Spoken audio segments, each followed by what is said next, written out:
What's up, guys? This is Billy Coach. This is the brand new tech video. Fellas, today we have a product from a company that I've never personally gotten anything from.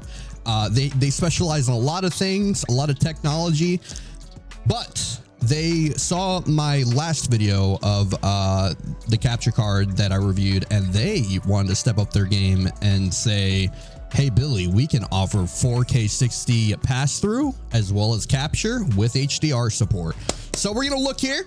This is the NearStream 4K 60 capture card. As you see there, we have some documentation, talks about the transmission of image data as well as audio, ultra light and portable, and as well as, this is a big deal, plug and play.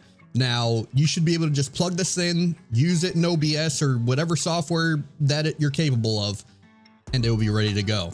But here's the back. I'll give you guys a little look at the back here. Here's some info if you care at all. Like I said, this does support HDR. So it does have HDR10 support, so you will be able to pass that through. There's not much else to the box other than this side. It says compatibility platform 4K 60 UHD capture and recording, and audio interface input and output. But let's snap into the box and see how they package this. Now the box is pretty small. The device is a lot smaller than I thought it was going to be. But you guys see, boom, that's the innards. I'm gonna pull it out here. Looks like we have some cabling right here. Oh, we got multiple cables. Okay, so they did supply you with an HDMI cable. This is just a normal HDMI cable, probably about 4 feet, 5 feet. And we also have a USB type A to USB-C to power the device. And in this little plastic sleeve here, we should have the actual device itself, which has a small, it feels firm. Like, it doesn't feel as light as the other capture card I review had. It feels like there's more going on with this one. It's like a hard plastic, but it has a little weight to it. Like, you can tell there's a chip inside. So there we go. NearStream in the top there, little light indicator, I believe, on that side. But then on this side, we have some jacks. We have a microphone, oh, upside down. We have a microphone jack, a headset jack, and RST. I'm not sure what that is. It might be a reset or to reset the device. I think it's reset, I'm pretty sure. On the bottom here, we do indeed have more. We have an HDMI in, this side, USB-C power, and we have an HDMI out on this side. I feel like they could have put more here. I feel like they could have put something like some kind of input or something on that side, but I mean, there's a lot of room here. I'm surprised that there isn't something next to the HDMI.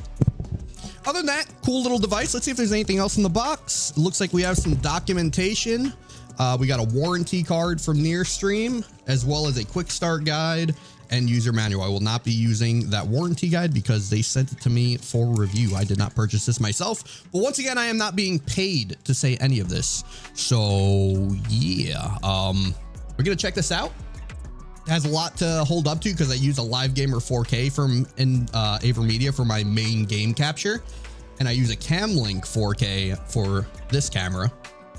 It's going to be very interesting to see how this compares at such a lower price. So setup for this is actually really, really easy. What you're going to want to do is take your source, whether it be an Xbox, a PlayStation, your PC, and plug the HDMI source into the HDMI in here. And on the HDMI out, all you got to do is use yet another HDMI cable and plug it into your display, whether it be a TV, a monitor. Audio is self-explanatory, microphone, headset port, and yeah, that's about it. So something I'm just noticing now, the supplied USB-C to USB-A is also, if you pop this off, it could also be a USB-C for that extra power.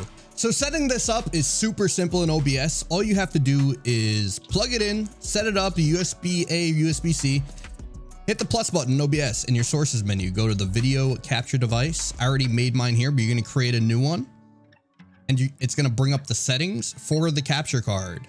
Name it whatever you want, and make sure in the device drop down you go to the NearStream right there. Now by device default, I have a 4K signal going through it right now, and for some odd reason it's scaling it to 1080p. But if you go to custom here and then you set your custom resolution to 4K, and then you press OK, and boom, you just scale it up, and that's how it works. Okay, so something I'm learning right now, this card does 4K 30. It does not do 4K 60 as the box says. It says 4K 60 hertz UHD capture as well as recording. I mean, everything looks fine on my end. Like I'm getting hundreds of frames and it looks good and it's smooth, but when you set it to 4K on the device, it only does 4K 30. It does not. And the reason I found that out was because I thought it looked off.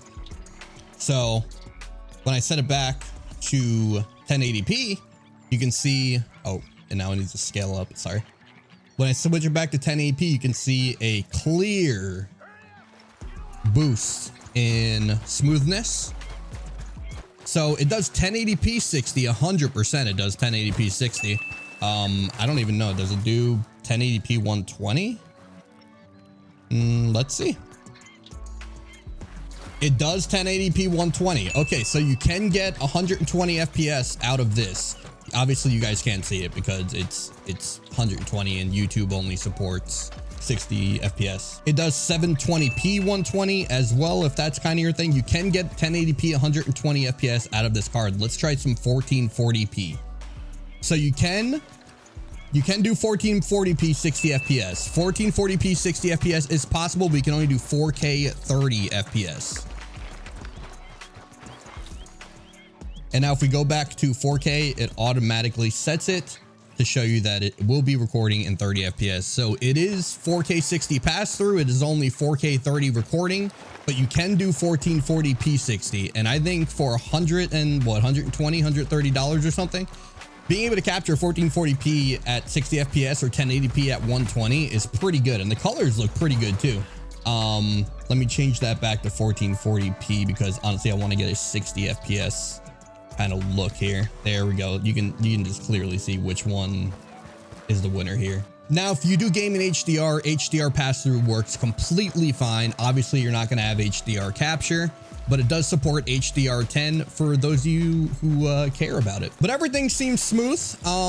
Shame it can't do 4K 60, but it does 1440p, which is the second best. And I think for the price, it's pretty good. Not bad, not bad. But there are other capture cards on the market that can put out a straight 4K 60 signal, which you could probably get cheaper, to be completely honest. Anyway, guys, I appreciate you watching. I love you guys. I'm live on Kick every Tuesday, Thursday, Saturday, as well as Sunday. NearStream, thanks for sending this out. I'll add another capture card to the collection, and I'm excited to see what else you do. I really wish we could have got 4K 60 out of this, but it's just not possible. The box says 60 hertz. Like I said, you are more than capable of getting 120 FPS 4K or 1080p and lower, and then 60 FPS in 1440p. Love you guys. Thank you for watching, and I'll see you guys in the next one. Adios for now, guys.